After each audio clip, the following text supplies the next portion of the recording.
Ice cream life സ്റ്റൈലിലെ പുതിയൊരു വീഡിയോയിലോട്ട് എല്ലാവർക്കും സ്വാഗതം. അപ്പോൾ ഇന്ന് ഞാനും ഉണ്ണിക്കുട്ടനും കൂടി വന്നേക്കണമെന്നില്ലേ ഒരു വെറൈറ്റി സ്നാക്ക് ആയിട്ടാണ്.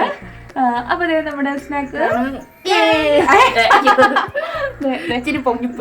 ഇതാണ്ട നമ്മുടെ ഒരു നല്ല ഒരു വെറൈറ്റി സ്നാക്ക്. നമ്മളെപ്പോഴും എന്താ സവള വെച്ച് പരിപ്പുവട അല്ലെങ്കിൽ എന്താ പറഞ്ഞത് ഉള്ളിവട കട്ട്ലേറ്റ് പപ്സ് ഇതൊക്കെ അല്ല. അപ്പൊ ഇതൊരു ഡിഫറെന്റ് സ്നാക്കാണ്. അപ്പൊ നിങ്ങൾ ഇതെന്തായാലും ഒന്ന് ഉണ്ടാക്കി നോക്കണം. നല്ല ടേസ്റ്റി ആയിട്ടുള്ളൊരു സ്നാക്കാണ്. അപ്പൊ നമ്മളിപ്പോ ഇത് രണ്ടാമത്തെ പ്രാവശ്യമാണ് ഉണ്ടാക്കുന്നത്. ആദ്യ ഒരു പ്രാവശ്യം ഞാനൊന്ന് ഉണ്ടാക്കി അടിപൊളിയായിരുന്നു. അപ്പൊ അന്നേരം എനിക്ക് വീഡിയോയിൽ കാണിക്കാൻ പറ്റിയില്ല കേട്ടോ.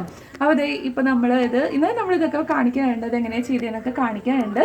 അപ്പോൾ എന്തായാലും എല്ലാവരും ഉണ്ടാക്കി നോക്കണം. അപ്പോൾ നമുക്ക് ഇപ്പൊ ഇത് ടേസ്റ്റ് ചെയ്ത് നോക്കണ്ടേ. അപ്പോൾ നിങ്ങളിത് കണ്ടിട്ടൊക്കെ വാ, അത് കഴിഞ്ഞിട്ട് നമുക്ക് ടേസ്റ്റ് ചെയ്ത് നോക്കാം. ഞാനിവിടെ ഡ്രൈ ആയിട്ടുള്ളൊരു ബൗളാണ് എടുത്തത്. ഇതിലേക്ക് 1 കപ്പ് ഇളം ചൂടുള്ള പാലാണ് ഒഴിച്ചത്. ഇതിലേക്ക് 1.5 ടേബിൾ സ്പൂൺ പഞ്ചസാരയാണ് ഇട്ട് കൊടുത്തത്. ഇനി നന്നായിട്ട് ഇതൊന്ന് മിക്സ് ചെയ്തെടുക്കാം.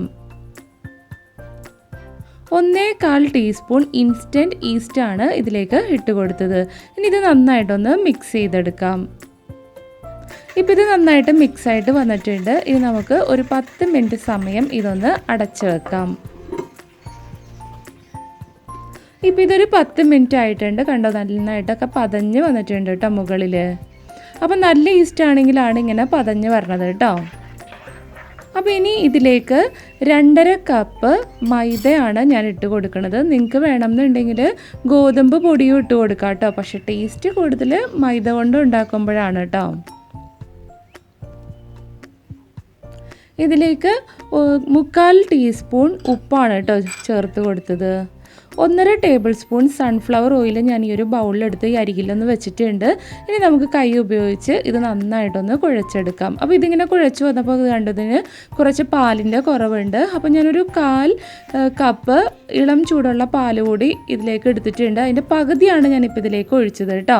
ഇനി നന്നായിട്ടൊന്ന് കുഴച്ചെടുക്കാം. അപ്പോൾ മൊത്തം പാലായിട്ട് ഒഴിക്കരുത്, നമുക്ക് കുഴച്ച് നോക്കിയിട്ട് വേണമെന്നുണ്ടെങ്കിൽ മാത്രം വീണ്ടും കുറച്ചുകൂടി ഒഴിച്ചു കൊടുക്കാം. അപ്പോൾ ഞാൻ ഈ 1/4 കപ്പ് പാലും മൊത്തം ഇതിലേക്ക് ഒഴിച്ചിട്ടോ. ഇനി നമുക്ക് നന്നായിട്ടൊന്ന് കുഴച്ചെടുക്കാം. ഇതേ രീതിയിൽ തന്നെ നിങ്ങൾ കുഴച്ചെടുക്കണം കേട്ടോ. കണ്ടോ, അപ്പോൾ ഇനി ഒട്ടും പാലോ ഒന്നും തന്നെ ഇതിലേക്ക് ഒഴിക്കേണ്ട ആവശ്യമില്ല കേട്ടോ. ഈ ഒരു കൺസിസ്റ്റൻസിയിലാണ് നമ്മൾ ഈ മാവ് റെഡിയാക്കി എടുക്കേണ്ടത്. കണ്ടോ, അപ്പോൾ ഇനി നമ്മളിതിലേക്ക് പാലോ അല്ലെങ്കിൽ പൊടിയോ ഒന്നും ഉപയോഗിക്കരുത്. അപ്പോൾ നമ്മുടെ കയ്യിൽ ഈ മാവ് നന്നായിട്ടൊന്ന് പറ്റിയൊക്കെ പിടിക്കും കേട്ടോ. അപ്പോൾ അങ്ങനെ പറ്റാതിരിക്കാൻ വേണ്ടിയിട്ടാണ് നമ്മൾ ഈ സൺഫ്ലവർ ഓയിൽ എടുത്തേക്കണം. അതിൽ നിന്ന് കുറച്ച് ഓയിൽ കയ്യിലൊന്ന് അപ്ലൈ ചെയ്തിട്ട് നമുക്കിത് നന്നായിട്ടൊന്ന് കുഴച്ചെടുക്കാം കേട്ടോ. അപ്പോഴെല്ലാം ഇതിങ്ങനെ കയ്യിലൊരു സ്റ്റിക്കി ആവണ രീതിയിലായിരിക്കും നമ്മുടെ മാവ് ഇരിക്കുന്നത്. പക്ഷെ ആ ഒരു പരുവത്തിൽ തന്നെ വേണം നമ്മുടെ മാവ് ഇരിക്കാൻ. ഇനി ഇതിലേക്ക് പൊടിയോ പാലോ ഒന്നും തന്നെ ഒഴിച്ചു കൊടുക്കരുത് കേട്ടോ. അപ്പോൾ ഇടയ്ക്കിടയ്ക്ക് കയ്യിൽ ഒന്ന് നമ്മുടെ സൺഫ്ലവർ ഓയിലൊന്ന് ഡിപ്പ് ചെയ്ത് നമുക്ക് മാവ് കുഴച്ചെടുക്കാം. ഒരു 15 മിനിറ്റ് സമയം ഇത് നന്നായിട്ട് ഒന്ന് കുഴച്ചെടുക്കണം. നിങ്ങൾക്ക് വേണമെന്നുണ്ടെങ്കിൽ നമ്മുടെ കിച്ചൺ കൗണ്ടർ ടോപ്പിലിട്ടിട്ടും കുഴച്ചെടുക്കാം കേട്ടോ. അപ്പോൾ ഞാനിപ്പോൾ ഈ ഒരു ബൗളിനകത്ത് വെച്ച് തന്നെയാണ് ഇത് നന്നായിട്ട് കുഴച്ചെടുക്കണം. ഒരു 15 മിനിറ്റ് സമയം നന്നായിട്ട് കുഴച്ചെടുക്കുക. അപ്പോൾ കയ്യിൽ ഒട്ടിപ്പിടിക്കുമ്പോഴത്തേനും കയ്യിൽ ഓയിൽ അപ്ലൈ ചെയ്തിട്ട് കുഴച്ചെടുത്താൽ മതി കേട്ടോ. അപ്പോൾ അതായത് നന്നായിട്ട് ഇപ്പോൾ കുഴച്ചെടുത്തിട്ടുണ്ട്. അതിന് ശേഷം കുറച്ച് ഓയിൽ നമ്മുടെ ഈ ബൗളിനകത്തൊന്ന് സ്പ്രെഡ് ചെയ്ത് കൊടുത്തിട്ട് അതിനകത്തേക്ക് ഈ മാവ് ഇങ്ങനെ വെച്ച് കൊടുത്ത് അതിൻ്റെ മുകളിൽ കൂടി കുറച്ച് സൺഫ്ലവർ ഓയിൽ ഒന്ന് പയ്യത് ഇതുപോലെ ഒന്ന് തടവി കൊടുത്തിട്ട് നമുക്കിത് കുറച്ച് സമയം ഒന്ന് റെസ്റ്റ് ചെയ്യാനായിട്ട് അടച്ചു വെക്കാം. അപ്പോൾ ഇനി ഒരു 2 മണിക്കൂർ സമയം നമുക്ക് ഈ മാവ് ഒന്ന് റെസ്റ്റ് ചെയ്യാനായിട്ട് വെക്കാം. ആ സമയം കൊണ്ട് നമുക്ക് ഇതിനാവശ്യമായിട്ടുള്ള ഗ്രേവിയൊക്കെ ഒന്ന് ഉണ്ടാക്കിയെടുക്കാം. ഈ ഒരു പാനിലേക്ക് 2 ടേബിൾ സ്പൂൺ ഓയിലാണ് ഒഴിച്ചു കൊടുത്തത്. 2 വലിയ സവോള ക്യൂബ് സൈസിൽ കട്ട് ചെയ്തതാണ് ഇതിലേക്ക് ഇട്ട് കൊടുത്തത്. 1 ടേബിൾ സ്പൂൺ ജിഞ്ചർ ഗാർലിക് പേസ്റ്റാണ് ഇപ്പോൾ ഇട്ട് കൊടുത്തത്. 1 വലിയ തക്കാളി ചെറുതായിട്ട് കട്ട് ചെയ്തതും കൂടി ഇട്ട് കൊടുത്തിട്ടുണ്ട്. ഇതിലേക്ക് ആവശ്യത്തിനുള്ള ഉപ്പ് കൂടി ചേർത്ത് കൊടുക്കാം. 1 വലിയ പച്ചമുളക് ചെറുതായിട്ട് അരിഞ്ഞതാണ് ഇപ്പോൾ ഇതിലേക്ക് ഇട്ട് കൊടുത്തത്. 1 ചെറിയ ക്യാപ്സിക്കം ഫുള്ളായിട്ട് കട്ട് ചെയ്ത് ഇതിലേക്ക് ചേർത്ത് കൊടുത്തിട്ടുണ്ട്.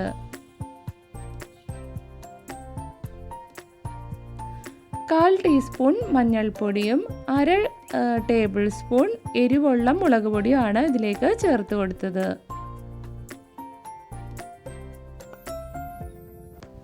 1/2 ടേബിൾ സ്പൂൺ സോയാ സോസും 2 ടേബിൾ സ്പൂൺ ടൊമാറ്റോ സോസും ഇതിലേക്ക് ഒഴിച്ചു കൊടുത്തിട്ടുണ്ട്.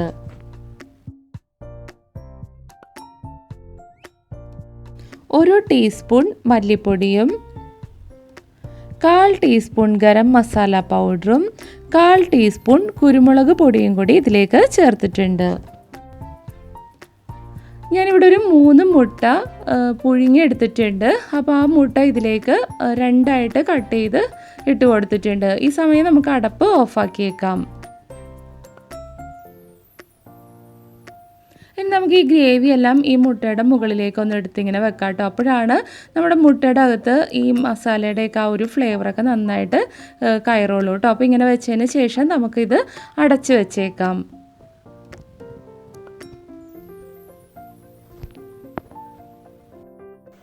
ഫ്രണ്ട്സ്, നമ്മുടെ ഗ്രേവി എല്ലാം റെഡി ആയിട്ടുണ്ട് കേട്ടോ. നല്ല ഗ്രേവി എന്നൊക്കെ നല്ല സ്മെല്ല് വരുമ്പോഴേ നല്ല സൂപ്പർ സ്മെല്ലാണ് കേട്ടോ. അപ്പോൾ നമുക്കിനി അത് കുറച്ച് സമയത്തേക്ക് അടച്ചു വെക്കാം. നമ്മളത് അടച്ചു വെക്കുമ്പോഴത്തേക്കും നമ്മൾ അതിലിട്ടേക്കണ എഗ്ഗിനകത്തേക്കൊക്കെ നമ്മുടെ ഗ്രേവിയൊക്കെ നന്നായിട്ടങ്ങ് കയറി പിടിക്കും കേട്ടോ. അപ്പോൾ ഇപ്പോൾ 2 മണിക്കൂറായിട്ടുണ്ട്. നമ്മൾ പൊങ്ങാനായിട്ട് വെച്ചേക്കണം നമ്മുടെ മാവ് റെഡിയായോ എന്ന് നമുക്കിനി നോക്കാം. നമ്മുടെ മാവ് ഡബിൾ സൈസിൽ പൊങ്ങി വന്നിട്ടുണ്ട് കേട്ടോ. കണ്ടോ, നല്ല സോഫ്റ്റും ആയിട്ടുണ്ട്. അപ്പോൾ ഞാനിവിടെ ഒരു കേക്ക് ട്രേയുടെ അകത്ത് ഒരു ബട്ടർ പേപ്പർ എല്ലാം വെച്ച് സൺഫ്ലവർ ഓയിൽ ഉപയോഗിച്ചൊന്ന് ഗ്രീസ് ചെയ്ത് എടുത്തിട്ടുണ്ട്.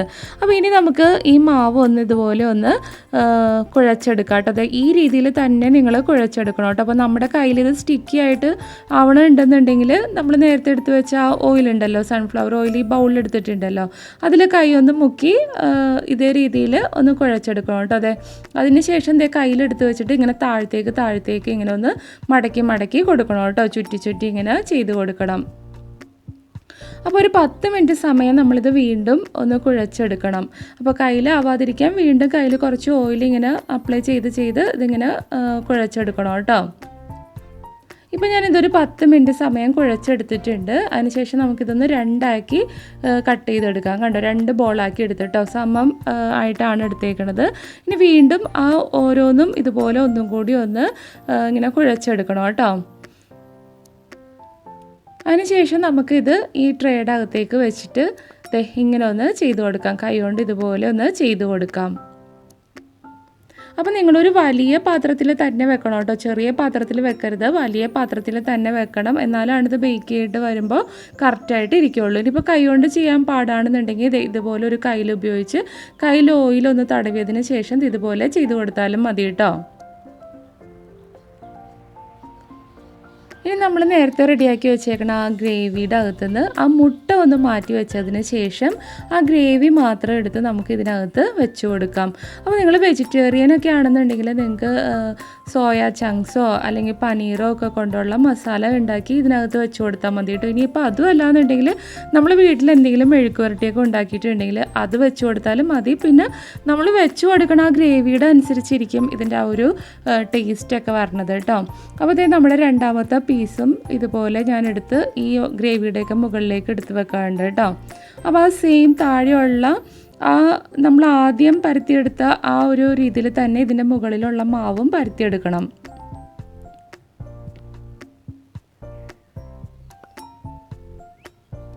ഇപ്പം ഞാൻ ഇത് നന്നായിട്ട് പരത്തിയൊക്കെ എടുത്തിട്ടുണ്ട്. അപ്പോൾ നമുക്ക് ബാക്കിയുള്ള ഗ്രേവി ഇതിൻ്റെ മുകളിൽ വെച്ച് കൊടുക്കാം. അപ്പോൾ നിങ്ങൾക്ക് വേണമെന്നുണ്ടെങ്കിലും മുട്ട ഇതിനകത്തും വെച്ച് കൊടുക്കാമായിരുന്നു കേട്ടോ. അപ്പോൾ ഞാനിപ്പോൾ മുകളിൽ മാത്രമാണ് മുട്ടയൊക്കെ വെച്ച് കൊടുക്കണം. അതൊക്കെ നിങ്ങളുടെ ഫില്ലിംഗ് ഒക്കെ നിങ്ങളുടെ ഇഷ്ടത്തിന് ഐഡിയ അനുസരിച്ച് ചെയ്യാൻ. ചിക്കനും ബീഫൊക്കെ വെച്ച് ചെയ്യുവാണെങ്കിലും സൂപ്പർ ടേസ്റ്റ് ആയിരിക്കും കേട്ടോ. ഇപ്പോൾ ഇതെല്ലാം ഞാൻ ഇതിനകത്ത് വെച്ച് കൊടുത്തിട്ടുണ്ട്. അപ്പോൾ ഇനി നമുക്കിത് കുറച്ച് സമയത്തേക്കൊന്ന് അടച്ച് വെക്കാം. അപ്പോൾ ഈ ചീസ് ഉണ്ടല്ലോ, ഇത് മൊസറല്ല ചീസാണ്. ഇത് നമ്മൾ വീട്ടിൽ തന്നെ ഉണ്ടാക്കിയതാണ് കേട്ടോ. അപ്പോൾ ഇനി നമുക്കിതൊന്ന് കട്ട് ചെയ്തെടുക്കാം. ഇതിൻ്റെ മുകളിൽ കുറച്ച് ചീസ് കൂടി വെച്ച് കൊടുക്കണം. കണ്ടോ, ഇത് ഹോം മെയ്ഡായിട്ട് ഉണ്ടാക്കിയ ചീസാണ് കണ്ടോ. അപ്പോൾ നമുക്ക് ആവശ്യമുള്ള സമയത്ത് തലേദിവസം ഇത് ഉണ്ടാക്കി എടുത്താൽ മതി കേട്ടോ. അപ്പോൾ നമ്മളിപ്പോൾ ഈ ചീസ് മൊത്തം ഇതിൻ്റെ മുകളിലേക്കൊന്ന് ഇട്ട് കൊടുക്കാറുണ്ട്.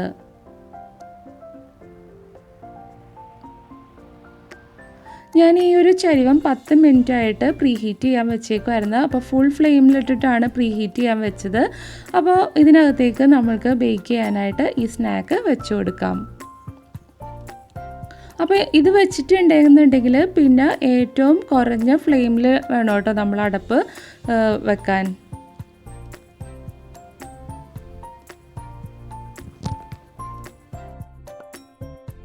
ഫ്രണ്ട്സ്, നമ്മുടെ സ്നാക്ക് ഇവിടെ ഈ ചൈവത്തിനകത്ത് ബേക്ക് ആയിക്കൊണ്ടിരിക്കുകയുണ്ട്. അപ്പോൾ നമ്മുടെ ഈ സ്നാക്ക് ബേക്കായി കിട്ടാൻ നമുക്കൊരു 30 മിനിറ്റ് സമയം വേണം കേട്ടോ. അപ്പോൾ ആ സമയം കൊണ്ടിട്ട് നമുക്ക് വേറൊരു കാര്യം കാണാം. അതായത് ഞാൻ പറഞ്ഞില്ലേ ഇപ്പോൾ നമ്മുടെ ഈ സ്നാക്കിലിട്ട മൊസറല്ല ചീസ് ഞാൻ ഹോം മെയ്ഡായിട്ട് ഉണ്ടാക്കിയതാണെന്ന്. അപ്പോൾ ഞാനത് എങ്ങനെയാണ് ഉണ്ടാക്കിയെടുത്തതെന്ന് നമുക്കൊന്ന് കണ്ടിട്ട് വരാം. ഞാനിവിടെ 1/2 ലിറ്റർ പാലാണ് എടുത്തത് കേട്ടോ. അപ്പോൾ നമുക്ക് ആ പാല് മൊത്തം ഈ ഒരു പാത്രത്തിനകത്തേക്ക് ഒഴിച്ചു കൊടുക്കാം. ഇനി ഇത് ഞാൻ അടുപ്പത്ത് വെച്ചിട്ടുണ്ട്. അപ്പോൾ നമുക്ക് ഇതൊന്ന് ഇങ്ങനെ ഇളക്കി കൊടുത്തുകൊണ്ടിരിക്കാം. അപ്പോൾ നമ്മളിങ്ങനെ വിരലിട്ട് നോക്കുമ്പോൾ നമുക്ക് സഹിക്കാൻ പറ്റുന്ന ഒരു ചൂടുണ്ടല്ലോ, വിരലിങ്ങനെ ഡിപ്പ് ചെയ്യുമ്പോൾ ആ രീതിയിലുള്ള ചൂടാവണ വരെ നമുക്കിതൊന്ന് ചൂടാക്കി എടുക്കാം. അപ്പോൾ ഇപ്പുറത്തെ ഒരു ചരുവത്തിൽ ഞാൻ കുറച്ച് വെള്ളം ഒന്ന് ചൂടാക്കാനായിട്ട് വെച്ചിട്ടുണ്ട് കേട്ടോ. അപ്പോൾ നമ്മുടെ പാല് കറക്റ്റ് അളവിൽ നമുക്ക് ചൂടാക്കി കിട്ടിയിട്ടുണ്ട്. ഇനി ഞാനിവിടെ ഒരു 2.5 ടേബിൾ സ്പൂൺ വിനീഗറാണ് ഈ ഒരു ബൗളിൽ എടുത്തേക്കണത് കേട്ടോ. അപ്പോൾ ഇനി നമുക്ക് ആ വിനീഗർ ഇതിനകത്തേക്ക് കുറച്ച് വീതം ഇങ്ങനെ ഒഴിച്ച് ഇതുപോലെ ഇങ്ങനെ കയ്യിലോണ്ടൊന്ന് ഇളക്കി കൊടുത്തുകൊണ്ടിരിക്കുക കേട്ടോ. അപ്പം സാവധാനം നമ്മുടെ പാലിങ്ങനെ ഒന്ന് പിരിഞ്ഞ് വരും. അപ്പോൾ ചിലപ്പോൾ 2 ടേബിൾ സ്പൂൺ വിനീഗർ ഒഴിക്കുമ്പോൾ തന്നെ ഇതൊന്ന് പിരിഞ്ഞ് വരും കേട്ടോ. അപ്പോൾ എനിക്കിപ്പോൾ ഇവിടെ 2.5 ടേബിൾ സ്പൂൺ വിനീഗറും ഒഴിക്കേണ്ടി വന്നു. ഇനിയിപ്പോൾ വിനീഗറിന് പകരം നിങ്ങൾക്ക് ചെറുനാരങ്ങ നീരാണെങ്കിലും ഉപയോഗിക്കാം.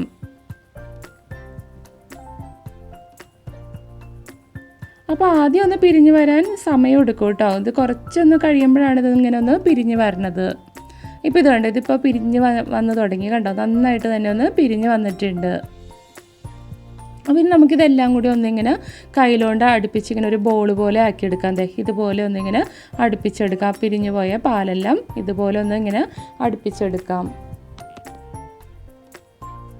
അപ്പോൾ നമ്മൾ നേരത്തെ ചൂടാക്കാൻ വെച്ചിരുന്ന വെള്ളമാണിത്. അപ്പോൾ നമുക്ക് കൈയിട്ട് ഇതിൽ മുക്കാൻ പറ്റുന്ന ആ ഒരു രീതിയിലുള്ള ചൂടിൽ വേണം കേട്ടോ ഈ വെള്ളം എടുക്കാൻ. ഇതിലേക്ക് സ്വല്പം ഉപ്പ് കൂടി ചേർത്ത് കൊടുത്തിട്ടുണ്ട്. ഇനി നമ്മുടെ ആ പിരിഞ്ഞ പാല് മൊത്തം ഇതുപോലെ കയ്യിൽ ഇങ്ങനെ എടുത്ത് ഇങ്ങനെ ഒന്ന് പിഴിഞ്ഞ് കളയണം കേട്ടോ. അതിനകത്തുള്ള വെള്ളമെല്ലാം നന്നായിട്ടൊന്ന് പിഴിഞ്ഞ് കളയണം. അതിനുശേഷം നമ്മളിപ്പോൾ എടുത്തു വെച്ച ആ ചൂടുവെള്ളത്തിനകത്ത് ഇതുപോലെ ഇങ്ങനെ ഒന്ന് മുക്കി ഇതുപോലെ ചെയ്തിങ്ങനെ ഒന്ന് പിഴിഞ്ഞ് എടുക്കണം കേട്ടോ. അപ്പോൾ ഈ വെള്ളത്തിൽ കഴിയുമ്പോഴത്തേനും ഈ വെള്ളത്തിൽ ഒരു 3-4 പ്രാവശ്യം ഇങ്ങനെ ഡിപ്പ് ചെയ്ത് പിഴിഞ്ഞ് കഴിയുമ്പോഴത്തേനും ഒരു പ്രാവശ്യവും കൂടി നമ്മൾ ചൂടുവെള്ളത്തിനകത്ത് ഉപ്പിട്ടിട്ട് ഇതുപോലെ ഒന്ന് ഇത് കഴുകി ഇങ്ങനെ എടുക്കണം കേട്ടോ. ഇങ്ങനെ ഡിപ്പ് ചെയ്ത് പിഴിഞ്ഞ് എടുക്കണം. അപ്പോൾ ഞാൻ 2 പ്രാവശ്യം വെള്ളത്തിൽ കഴുകിയെടുത്ത്.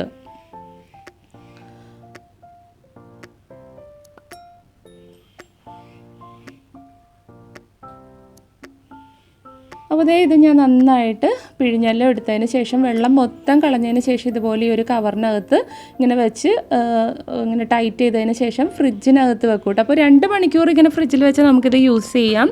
അപ്പോൾ ഞാനിപ്പോൾ ഇത് ഓവർനൈറ്റ് വെക്കുന്നുണ്ട് കേട്ടോ.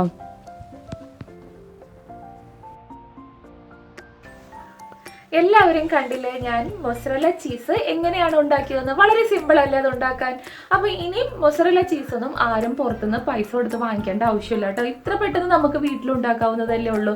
നമുക്ക് ആവശ്യത്തിനുള്ളത് നിങ്ങൾക്ക് ഇനി ഇപ്പോൾ നമ്മൾ ഒരു പാക്കറ്റ് പാലുകൊണ്ട് ഉണ്ടാക്കിയപ്പോഴത്തേനും നമുക്ക് ഇപ്പോൾ ഉണ്ടാക്കിയ ഒരു സ്നാക്ക് ഉണ്ടാക്കാനുള്ള ചീസ് കിട്ടി കേട്ടോ. അപ്പോൾ നമ്മൾ ആ ഒരു പാക്കറ്റ് ചീസ് മൊത്തം നമ്മൾ ആ ഒരു പാക്കറ്റ് പാലുകൊണ്ട് ഉണ്ടാക്കിയ ചീസ് മൊത്തം ഈ സ്നാക്കിൽ ഇട്ടായിരുന്നു കേട്ടോ. അപ്പോൾ നമുക്ക് എന്തോരമാണ് ആവശ്യം എന്ന് വെച്ചാൽ അതിനനുസരിച്ച് നമുക്ക് പാല് കൂടുതലെടുത്ത് ഉണ്ടാക്കിയെടുക്കാവുന്നതേ ഉള്ളൂ കേട്ടോ. അപ്പോൾ ഇപ്പോൾ 30 മിനിറ്റ് ആയിട്ടുണ്ട്. നമ്മുടെ സ്നാക്ക് റെഡി ആയിട്ടുണ്ടോ എന്ന് നോക്കാം.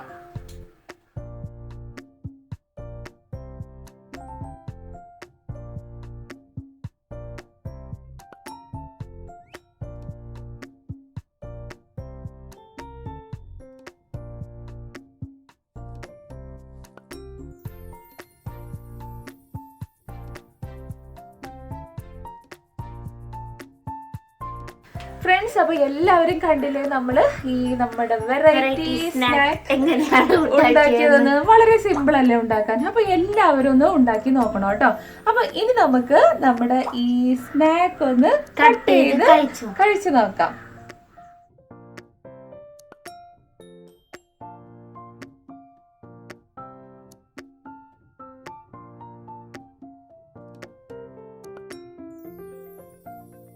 ഫ്രണ്ട്സ്, അപ്പൊ നമ്മളിത് കട്ട് ചെയ്തൊക്കെ എടുത്തിട്ടുണ്ട്. അപ്പൊ ഇനി നമുക്കത് ടേസ്റ്റ് ചെയ്ത് നോക്കാം. ഉണ്ണിക്കുട്ടൻ തന്നെ ടേസ്റ്റ് ചെയ്താ ഉണ്ണിക്കുട്ടനല്ലേ ടേസ്റ്റ് ചെയ്യണാണ്.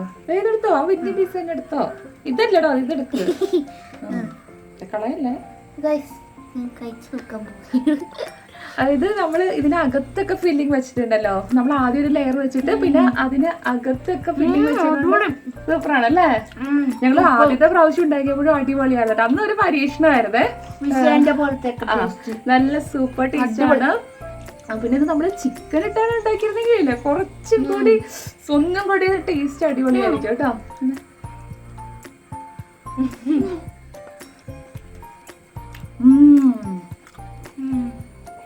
സൂപ്പറാണ് കേട്ടോ. പിന്നെ മൊസറല്ല ചീസ് നമ്മൾ വീട്ടിൽ തന്നെ ഉണ്ടാക്കിയതാണ്. അപ്പൊ ഇനി മൊസറല്ല ചീസ് വാങ്ങിക്കാനായിട്ട് കടയിലോട്ട് പോകേണ്ട ആവശ്യമൊന്നുമില്ല കേട്ടോ. അതുമല്ല, നമ്മളിപ്പോ കടയിൽ നിന്നൊക്കെ വാങ്ങിയാലും അധികം ദിവസം നമുക്കത് സ്റ്റോർ ചെയ്ത് വെക്കാൻ അത്രയൊക്കെയല്ലേ പറ്റുള്ളൂ. അപ്പൊ ഇതാകുമ്പോൾ നമുക്ക് ആവശ്യത്തിനുള്ളത് കുറച്ച് ഉണ്ടാക്കിയെടുത്താൽ മതി. ഒരു പാക്കറ്റ് പാലുണ്ടെന്നുണ്ടെങ്കിൽ ഇതുപോലെ ഒരു നമുക്ക് പിസ്സ ഉണ്ടാക്കാനോ അല്ലെങ്കിൽ ഇപ്പൊ ഇതുപോലെ ഈ ഒരു സ്നാക്കൊക്കെ ഉണ്ടാക്കാൻ ഒരു പാക്കറ്റ് പാലിന്റെ ചീസ് നമുക്ക് മതി. അപ്പോ എല്ലാവരും ഇതൊന്നും ഉണ്ടാക്കി നോക്കണം. അപ്പൊ ഇന്നത്തെ ഈ വീഡിയോ ഇഷ്ടമായെങ്കിൽ ലൈക്ക് ചെയ്യണം, ഷെയർ ചെയ്യണം, സബ്സ്ക്രൈബ് ചെയ്യണം. അപ്പൊ ഫ്രണ്ട്സ് എല്ലാവർക്കും ബൈ ബൈ. സൂപ്പർ. ഉള്ളിലും കൂടി ആക്കുന്നുണ്ട്. അടിപൊളി.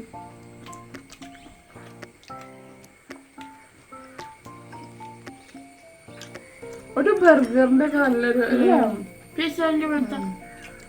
എന്തായാലും കുട്ടികൾക്കൊക്കെ ഉണ്ടാക്കി കൊടുക്കണം.